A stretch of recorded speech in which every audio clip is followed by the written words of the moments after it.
Now, in this second part, we'll tackle these boats. Bit of raw sienna and a tiny little bit of cadmium yellow.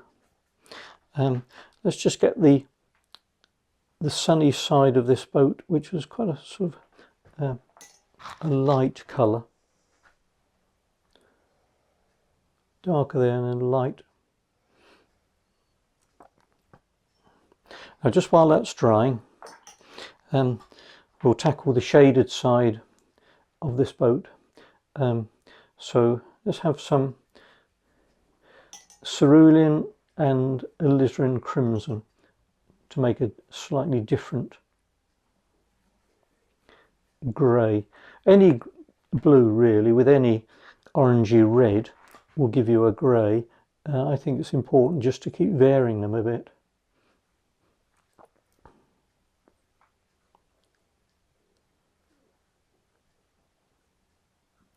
Make sure you cover up all of the paper. We don't want any of this sort of sparkling in areas which are in the shade. A little bit of raw sienna, perhaps just where there's a little bit of reflected light, and then Viridian and ultramarine. Actually, I'll put a bit of light red with that as well. I want a bluey, there's a wheel there, more sort of shadows cast by this boat, particularly underneath it. So it's all nice and mysterious.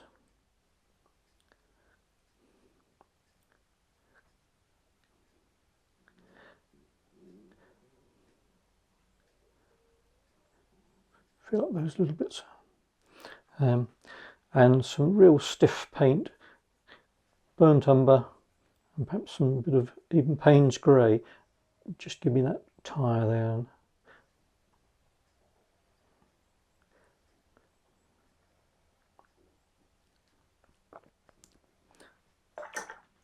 And then we'll just soften the edge of that post. And just add a little bit of car shadow to that.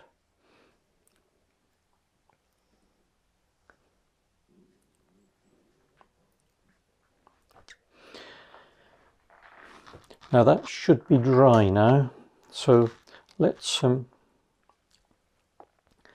burnt sienna and burnt umber, almost straight out of the tube. Let's come around here.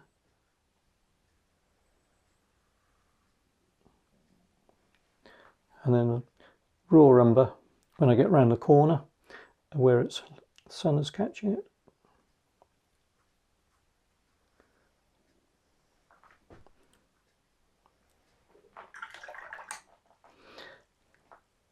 Now raw umber and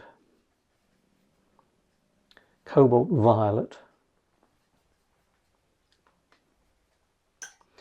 Tiny bit of cerulean as well, to give me this deep area that's deep in the shade.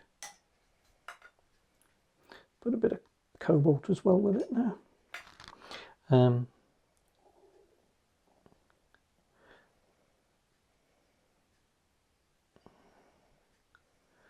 Trying to paint that ladder there.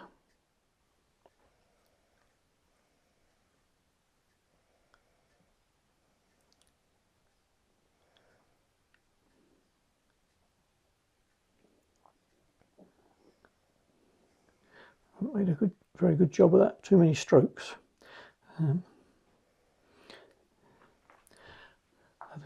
This was a bluish colour under the anti-fouling here.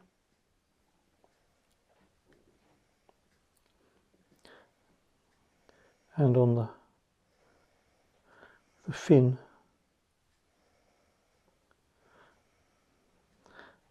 not the fin, the sort of keels on the side of the bilge here. Quite dark. Particularly underneath here, because as I say, it's not getting any light at all under there. So it's sort of doubly in the shade.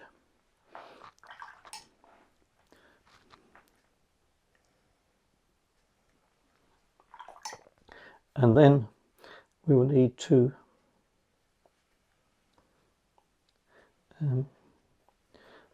put some ultramarine with light red to do the shadow.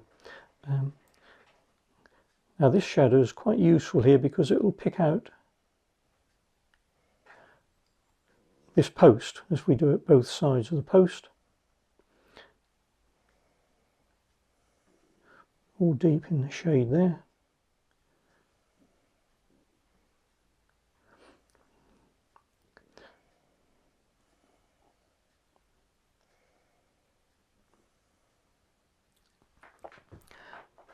This piece of sort of orangey polystyrene they have to rest the boat on, it's there. So it's all connected, and then the other part is obviously much lighter.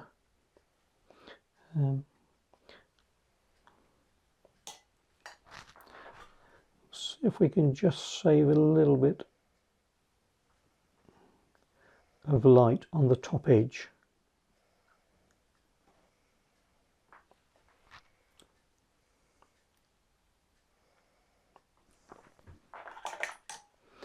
And then a light blue. I'm going to use Windsor blue, very dilute, just here.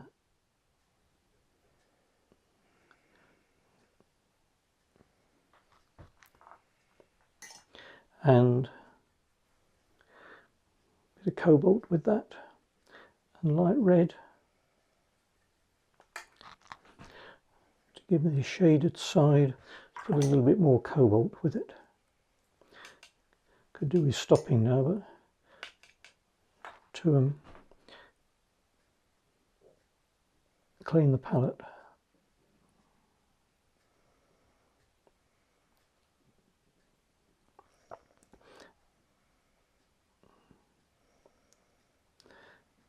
And there'll be a shadow cast there.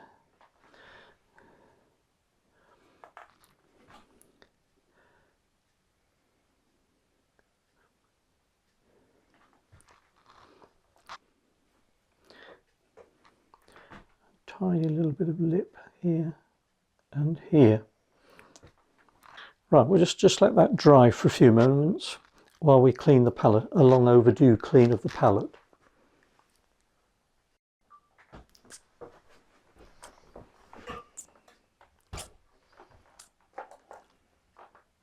I should have said, so far I've just been using these three, well, I've actually only used these two Chinese calligraphy type brushes. I'm now about to do the sky, so I use a slightly bigger brush. Obviously it's a sunny day with these deep shadows, so the sky must reflect the light on the landscape. So we'll finish this second part by putting in the sky. Remember, a little bit of sort of common housekeeping here. I tend to add water to the paint. I don't start with a puddle of water. This is cobalt blue. So let's, nice strong colour. See if we can paint round the mast. Shouldn't be too difficult.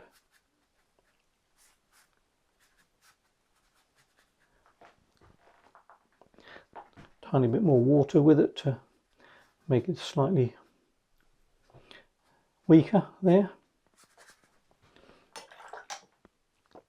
Now this is alizarin crimson and raw sienna. and bit of cobalt with it, lots of water, and we'll let that link to various areas of the put a bit more raw sienna with it, a bit more red.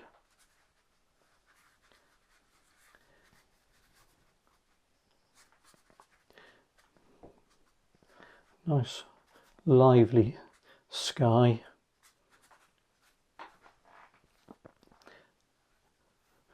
Really press the brush, keep working across, don't stop. Now we'll have a little bit of cobalt and alizarin crimson. Alizarin crimson is such a strong colour that let's put a bit of raw umber with it now. Just put a little bit of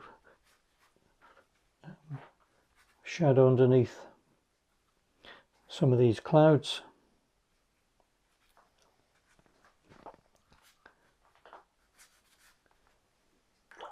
Back to the lighter cloud, and perhaps a tiny suggestion of light blue, a lighter blue here and here.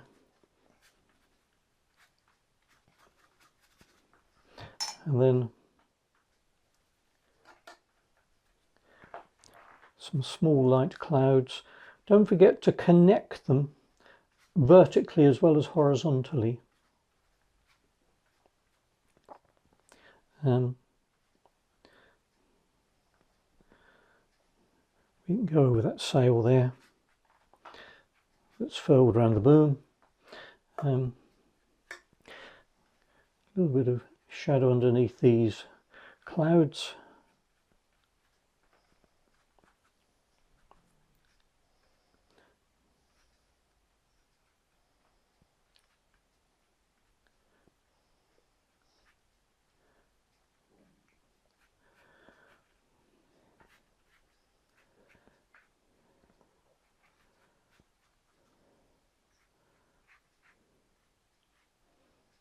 Take it right down to the horizon, and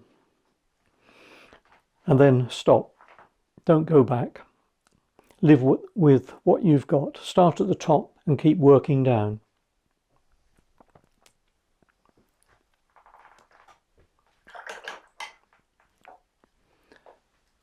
Now we'll just let that sky dry out completely, and then in the third instalment will be the crucial stage of adding detail, a few calligraphic strokes.